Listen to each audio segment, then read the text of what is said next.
Good afternoon. Are you freaking out about climate change right now? Because I am. I freak out about climate change every day. I think about how hot it's going to be in 10 years. We may have to move. I think about all the climate refugees. I think about water shortages. I think about food shortages. Did you know that bananas, coffee, and chocolate are all at risk because of climate change? That's my breakfast every day. I think about climate change when I wake up. I think about climate change when I go to sleep. And I keep coming back to, why isn't everybody else freaking out about climate change? Climate change is going to affect every single one of you in this room. Maybe you don't believe it. Maybe you know about it. But there's no getting around it. Our lives are going to fundamentally shift because of climate change. And we can do a lot to stop it, but some of the consequences are already happening now. It's hotter. There's less water. We're losing certain animal and plant species. The world is literally changing because of climate change. And yet, most of us in our everyday life, we're not really thinking about it, and we're certainly not acting on it. So I decided to find out more about why we're not freaking out, about what the UN Secretary General calls the biggest threat of our generation. I started asking people around me, hey, why aren't you freaking out about climate change? I had a whole range of replies. One of my friends told me, well, I just feel so overwhelmed all the time by the climate media, so I just tune it out. Another colleague said to me, you know, it feels like there's nothing I can do. Someone in my family told me they wanted to help, but they had no idea how. Fair enough. Makes sense. A lot of us could probably agree. It's overwhelming, it's complex. What do we do? What's our role? So then I decided, all right, I'm gonna go look at the academic research. I went into behavioral psychology, and I found a lot of arguments that are actually very similar to what people had told me, which is that all the negativity kind of puts us into a state of, I can't act. Then I found an interesting argument about how climate change as a movement, unlike other movements in history, like for example, the anti-slavery movement or the women's rights movement, climate change doesn't have a clear moral argument, the right or wrong. And we as human beings, we react to the right or the wrong. Owning human beings, that's wrong, so let's abolish slavery. Not allowing women to vote, that's wrong, so let's give them the right to vote. What's the moral argument for climate change? That stayed with me, but it wasn't enough, so I went back to my roots. I'm a proud anthropology major. I looked at evolutionary psychology. I looked at what makes us human. And that's where I found the most compelling argument as to why we're not all freaking out about climate change. You see, we human beings, we have evolved to react to today threats. A saber-toothed tiger running after you, you're gonna get up and you're gonna run for your life. Your boss needs you to finish a project and you might lose your job if you don't. You're gonna react. Your kid is sick, you need to do something. You're gonna act. Climate change, a glacier melting, a temperature going up in 10 years, it's not a today problem. You're not threatened right now. So you're not gonna act. So essentially what the academic research is telling me is that we, human beings, have evolved not to react to climate change. So where does that leave us? Also at this point, you might be wondering, why does this person care so much about climate change? Well, for the past 10 years, I have been the editor-in-chief of a media platform today Asia's largest media platform about sustainability. Our job is to inform and report on everything to do with environmental news, stories, people, brands, as well as, of course, contextualizing it with reporting about climate change. As the editor-in-chief, I have a job that means I'm responsible for all the content we put out. I like to say that we have a 50-50 rule. 50% of what we do is share the bad news. Here's climate change. Here's what it's doing to us. Here's why we need to be worried and scared. But the other 50% is the more inspiring part. It's, hey, here are all these people and these ideas and these movements that are working to fix climate change. There's hope. Over the past few years, I've noticed in our coverage a growing movement in the food world.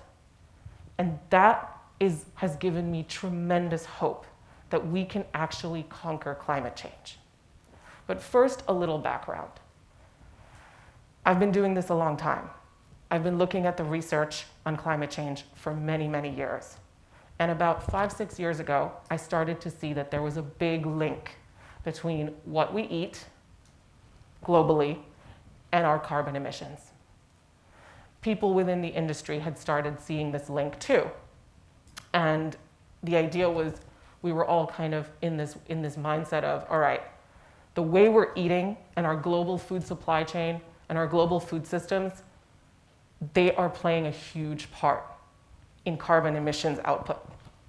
So something has to change. But what? Actually, 3 years ago, we made the decision to stop reporting on anything to do with meat, dairy, or seafood. We became advocates against the consumption of it. Why is that? Well, we've known for a while that the livestock industry, which is the industry that raises meat and dairy cows across the world, is responsible for more carbon emissions than any other industry in the world as a whole. It takes 30% of our land to grow the animal food. Actually, the livestock industry is taking up 45% of all the land on Earth. They also take almost 30% of all our water. And once again, between 14 to 18% of all carbon emissions come from raising beef. This is a huge problem. It needs to be solved. But how? A couple of years ago, we've started reporting more and more on what I'm going to call the new food companies. Suddenly, there was a bunch of founders that had decided that they were going to solve climate change, and they were going to do it by changing what was on your plate. But that was a tall order. After all, I'm sure that if I asked every one of you, you've all eaten meat today, or at least this week. We're addicted to meat globally. We love meat, pork, chicken, beef. It's not going to be easy to make us give it up. And yet, I'm filled with hope because as of this year, tens of millions of people are choosing to reduce the amount of meat they eat. How are they doing this and why? It all comes down to these new food companies, these new meat companies.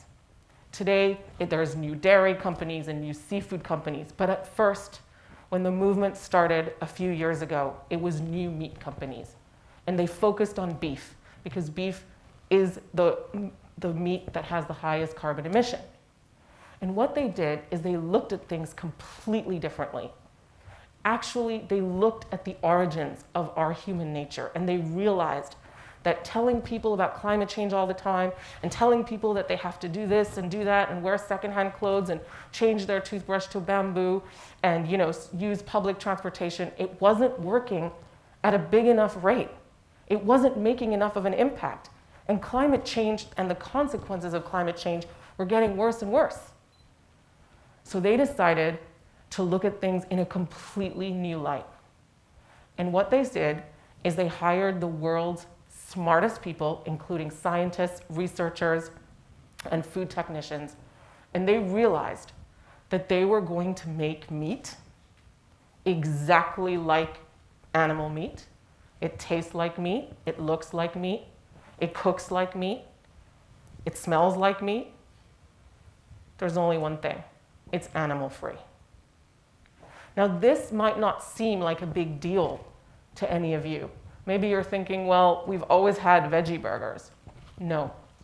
Veggie burgers are a bunch of vegetables that are put together into a patty, blended, and you put it in a bun and you go, all right, well, I'm vegan or I'm vegetarian, so I'm not going to eat meat. But under no circumstances are you fooling yourself that that is meat. These new food companies said, wait a minute, if we get the smartest people in the world in a room and we give them millions of dollars and time, they can develop a patty that is indistinguishable from a beef burger patty. And they've done it. Maybe you've heard about some of these companies, like Impossible Foods or Beyond Meat or Omnipork. Today, they are the fastest growing food companies in the world. Today, they have convinced millions of people to reduce meat. And why? Because they pioneered something that I like to call sacrifice-free change. And the idea is that you can get a mass movement of people to voluntarily do something that is going to change the world, that is going to stop the effects of climate change by giving them exactly what they want, but with a twist: no animals. Today we have plant-based meat. Tomorrow we're going to have cell-based meat, which is where you grow meat in labs just by using an animal cell. You don't need to kill animals to do that. And we're going to have cell-based seafood, and we're going to have cell-based dairy, and we're going to have cell-based whatever you want. What's the most important is that we're going to curb the emissions. And if you look at the numbers, and if you look at the math, the only way we can stop climate change is if hundreds of millions of us, billions of us, reduce the amount of animal products that we consume. That's where we're at. That's what the science says. Clean energy, transportation, eco-fashion, zero-waste living, all of that, yes, it does need to happen as well. But the impacts will not be the same. And here's the thing about food. All of us, no matter where we live, no matter what we do, no matter how old we are, all of us, our origins, right? We're humans. We need to eat. We might not all be interested in fashion. We might not all care about video games. We might not all be into sports. But eating is something that we do multiple times a day, every day. And we need to do it to survive. So it is the most impactful way that we can actually make a dent in this crazy climate crisis. And I'm here to tell you that all of these new food companies have basically started a revolution on our plate. And they're winning. Because at the end of the day, we human beings, all of us here, we want to help. We want to do something for climate change, but we need it to be easy. We need it to be accessible. We need it to be enjoyable. We need it to be a part of our everyday lives because we're busy worrying about our today threats. And we all have our own personal today threats. We cannot be worried about glaciers that are melting in 10 years. We need to be worried about our here and now. And so these companies, they looked at our very nature and they gave us a solution that fits right into our daily lives. And it doesn't require any sacrifice. It's what I like to call sacrifice-free change. And it's the beginning of a revolution that is bringing in tens of millions of people and is only getting stronger. One of the greatest things about what I do is that every day I get to cover all the founders all over the world that are launching new food companies in order to give all of you options that are exactly like what you eat today, but without the emissions, without the animal lives. And I believe that this is the way we're going to solve climate change. And it's going to, all of us are empowered to do that every day when we choose what we eat. It's the future.